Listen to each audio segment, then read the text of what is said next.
예수님 따라가는 성도들도 꼴을 먹는 것도 양이라고 그러고 예수님도 양으로 표현했죠. 그거를 상징을 했는데 이건 주일 학생들도 다 압니다. 거짓 선지자들이요 예수님의 옷을 입고 막 하는데 어떻게 알 것입니까? 그러니까 못 알아보죠. 어떻게 겉은 그럴싸한데 속은 안 그렇다는 겁니다. 속은. 그래서 제가 증거를 댈까요? 그게 어떤 건지 압니까? 율법으로 묶는 거죠. 많은 교회들이 다 영적인 말씀 그게 아니라고 말은 하면서 모든 거는요 교회에서 율법으로 묶여 있어요. 그게 어떤 건지 압니까? 자 보세요. 11조 잘해야 되고 그 다음에 성수주의를 잘 지켜야 되고 충성 봉사를 잘해야 된다. 이거 율법 아닙니까? 정말 이 모든 것들이 진짜 성도들을 정말 위해서 사랑해서 하는 말씀이냐 이거죠. 진정으로 성도들을 사랑하는 그런 종이라면 어떻게 해야 되는지 아십니까? 목적, 주님과 똑같아지는 목적과 뜻이 어떻게 해요? 어떻게 하면 같아지게 하는가? 그런데 둬야 된다는 겁니다. 이게 사랑하는 겁니다. 성도를. 그거지. 왜 율법에 묶입니까? 정말 그거는요. 주님은 하나님은요. 우리들을요. 그분의 목적이 뭔지 압니까? 하나님 위까지 하나님한테까지 끌어올라오게 하는데 목적이 있지 딴 게 없어요. 그렇게까지 하는데 해야 그게 바로 책망이 있어야 되고 의가 들어가 있어야 됩니다. 근데 또 책망을 주면은 성도들이 또 싫어하죠. 그러니까 달콤한 말을 할 수밖에요.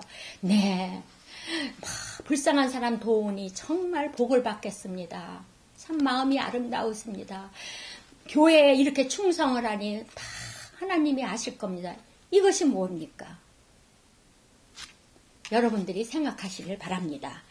자, 이 말씀에 그렇게 나와 있어요. 마태복음에 거짓 선지자들이 많이 일어나서 많은 사람들을 미혹하겠으며 이렇게 나와 있단 말입니다. 거짓 그리스도와 거짓 선지자들이 일어나서 어떻게 해요? 큰 표적과 기사를 보여 할 수만 있으면 어떻게 해요? 택하신 자들로 미혹해 한다고 합니다. 자, 얼마나 많습니까? 막 영적 오라 그래서 병이 막 날지어다 많지 않습니까? 그런 것이. 자, 그러면서 또 말합니다. 주의 이름으로 선지자 노릇해요. 주의 이름으로 선 노릇하고 주의 이름으로 귀신 쫓아내고 주의 이름으로 병을 고치고 하였지만 뭐예요? 주님이 이 불법을 행한 자들아 주님이 책망하시면 난 너희들 몰라. 그런 사람들한테 그러죠. 왜 이들한테 불법을 행한 자들이라고 하고 너희들을 난 도무지 모른다고 왜 그랬겠습니까? 자, 이 불법이라는 말이요. 이 말도 좀 우리가 성도 여러분들이 아셔야 됩니다. 원어에는 아노모스라고 그래요. 그래서 노모라는 말이 율법, 즉 말씀인데 거기에 부정어 아가 앞에 붙습니다. 그래서 아노모스, 이게 부정어가 붙으니까 어때요? 불법이 되는 거죠. 말씀이 불법. 자, 그런데 이 아노모스는 바로 불법인데 우리가 흔히 얘기하면은 뭐예요? 법을 지키지 못하고 그게 아니에요. 말씀이 없다라는 겁니다. 성경에는요, 이 불법 아노모스는요, 불법이라는 말은요, 법을 안 지킨 게 아니라 말씀이 없다라는 뜻이에요. 말씀이 없다는 건 뭐예요? 진리의 영이 나하고 같이 있지가 못하는 거죠. 계시지 않는 거지, 이 안에. 그러니까 아무리 능력을 행하고 귀신을 쫓아내고 막 이렇게 하더라도 이 진리의 영이 이렇게 함께 하나가 되지 않으면은요, 주님은 보실 때는 불법을 행한 자들아, 너 보기 싫어, 너희들 가, 이러는 거예요. 그래서 주님께서는 다음이 내게서 떠나가라, 이러지 않습니까? 베드로후서 2장 보면요, 말씀이 나옵니다. 잘 들으십시오. 민간에 또 거짓 선지자들이 일어났었나니 이와 같이 너희들 중에도 거짓 선생들이 있으리라. 저희는 멸망케 할 이단을 가만히 끌어들여 자기들을 사신 줄을 부인하고 임박한 멸망을 스스로 취하는 자들이라. 들으셨습니까? 이 말씀은요, 그 1장, 이거는 2장인데, 그 1장 뒷부분에 어떤 말이 나오냐면, 경의 모든 예언을, 그러니까 말씀, 경이라는 건 말씀을, 말씀에 있는 모든 예언은 성령의 감동으로 된 것이라, 사사로이 풀 것이 아니라, 이렇게 말씀하시고, 딱 어떻게 하냐면, 아까 말씀드린, 그러나, 이러면서 민간에 또 거짓 선지자를 막 이런 말씀을 하는 겁니다. 그러면서 그 다음에 2절을 보면요. 저의 호색을 쫓고 탐심을 인하여 지은 말을 가진답니다. 지은 말, 자기의 생각. 많죠. 뭐 유명한 책 끌어다가 다 하고 뭐 또 세상에 어디가 전쟁이 났고 뭐 이렇게 해서 하고 지금 세상이 혼란스럽지 않습니까? 이렇게 하기 때문에 임박한 멸망을 취하는 자들이 성경에 이렇게 돼 있는데도 왜 그러는지 모르겠어요.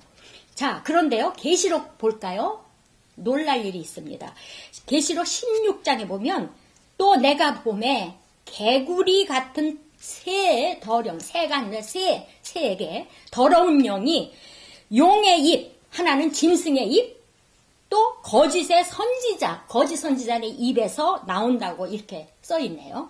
주님께서는 거짓 선지자의 입에서 나오는 그런 말을 용의 입, 또 짐승의 입에서 나오는 새 더러운 영, 이렇게 세 가지 더러운 영으로 똑같이 보고 있다는 겁니다. 참 주의를 해야 돼요, 우리가. 자, 보세요. 평생도록 어떤 말씀을 전하는 그 인도자들은 내내 말씀을 전하고 또 말씀을 들어온 사람들이 어떻게 해요? 하나님이 보실 때 그것이 용의 입에서 나오는 더러운 영, 아니 이렇게 취급을 받는다면 얼마나 억울하겠습니까? 우리 이런 무거운 짐을 벗어버립시다. 내 상태가 지금 어디로 가고 있는지 또 점검하고 또 그렇게 해서 이정표를 바로 잡을 때가 왔다는 겁니다. 계시록 19장에 보면요. 짐승이 잡힌답니다. 그 앞에 이런 건 짐승인 이런 건 결국 사람을 뜻하는 겁니다. 다 상징입니다. 그 앞에서 이적을 행하던 거짓 선지자도 함께 잡혔으니 이는 짐승의 표를 받고 또 그의 우상에게 경배하는 자들을 이적으로 미혹하던 자들이 산채로 유황불에 이렇게 던져진답니다. 그죠? 이렇게 나와요. 그런데 여기에 짐승의 표, 이제 이렇게 또다시 말씀을 드릴 기회가 또 있으면 하겠는데 지금 요즘 난리죠. 666이니 베리츠기니 정말 안타깝습니다. 이 짐승의 표라는 건요, 카라그마라는 원어인데 이게 카락스라는 데서 유래했는데 그 뜻이 뭔 줄 아십니까? 말뚝이니 성벽이니 울타리 이런 걸 뜻해요. 그러니까 여기 계시록에 임할 때는 뭐냐면 땅 위에 말뚝을 받고 살도록 새겨진 것이 짐승의 표인데 다시 말하자면 이들은 이 세상에 딱 붙어서 사는 자들이에요. 이렇게 심판하는 거예요. 딱 하나님까지 가지 못해요. 이 세상에 딱 말뚝처럼 박아갖고 사는 거. 이게 짐승의 표를 받은 겁니다. 자, 그 다음에 우상에게 경배하던 자들이 나오는데 이 우상이라는 단어가 에이콘이라고 그러죠. 그게 형상을 말하지, 형상. 그래서 우리가 그리스도의 형상을 가졌느냐 또 가이사의 형상을 가졌느냐 이걸 잘 알아야 됩니다. 가이사의 형상을 가진 자들이 경배하는 것이 바로 우상한테 경배하는 거죠. 자, 계시록 20장에 보면요. 또 저희를 미혹하는 마귀가 그 불과 유황불에 던지우는데 거기에는요. 그 짐승하고 또 거짓 선지자도 있어서 세세토록 밤낮 괴로움에 이렇게 받고 있다고 이렇게 얘기를 합니다. 참 안타까운 일입니다. 결국은 짐승이나 거짓 선지자, 거짓 인도자나 다 잡혀서 산채로 유황불이 붙는 못에 던짐을 받는데 자, 우리는요. 정말 이제는 자다가 깰 때가 됐습니다. 어린아이처럼 간사한 그런 유혹에 걸려서 미혹하는 그 자한테 딱 걸리지 않아야 되려면 하나님의 진리의 영을 똑바로 알아야 되고 성경 말씀을 정말 정확히 알아야 됩니다. 그래서 어리석은 사람이 되어서는 안 됩니다. 자, 우리 끝으로 말씀을 하고 마치겠습니다. 자, 이제는 그리스도의 분량까지 쫙 자라가야 돼요. 그래서 선과 악을 분별해야 됩니다. 그래서 장성한 자, 즉 그리스도에 그렇게 함께 된 몸, 함께 돼야 됩니다. 그렇게 된 자로서 진리의 말씀 안에서 지키고 승리하고 이기는 그렇게 그런 사람들이 되는 삶을 살아야 됩니다. 그리고 그렇게 하기 위해서 열심히 저도 기도드리고 예수님의 이름으로 제가 기원합니다. 안녕히 계십시오.